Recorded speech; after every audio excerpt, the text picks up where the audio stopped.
I started to realize that Trump was thinking pretty seriously about making me his VP nominee probably earlier this year, because he would ask me a lot about who I thought the VP nominee should be. Oh boy. And I'd Trick give him, yeah, exactly. And I'd give him, names of people that I thought would be pretty good at it. And a lot of the names that I gave him, he would criticize. And I almost felt like he was inviting me to throw myself out there. But it's funny. The morning that he was shot in Butler, PA, was the first time that he and I ever talked about it. So that was a Saturday. Just thinking about it, I guess it was probably June 13th, because I think the convention started June 15th.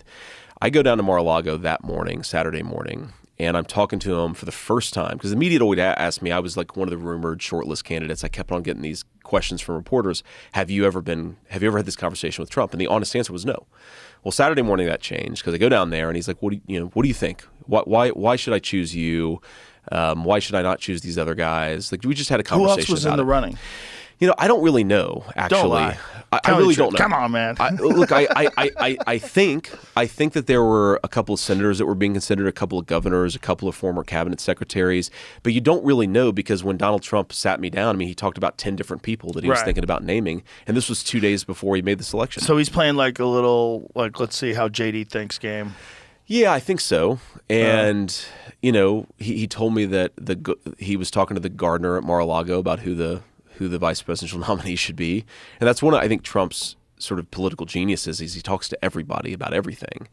And I was like, well, what did the gardener at Mar-a-Lago have to say about this conversation? Because this really directly impacts my life. And, he basically said, well, I think I'm probably going to pick you, but I don't know, and I'm not ready to make a decision. And then he looks at one of his staff members who's in the room. He's like, actually, wouldn't it really set the world ablaze if we just made the decision today? And so why don't you come up with me, and we'll just do the announcement in Butler, Pennsylvania. Whoa. And I said, and of course, not knowing at the time what was going to happen, I was like, absolutely, let's get this over with, because I'm sick of not knowing. Let's just get this thing over with.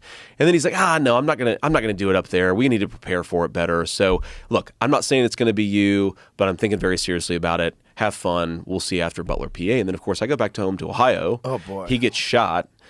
The initial reaction is I actually thought they had killed him, because when you first see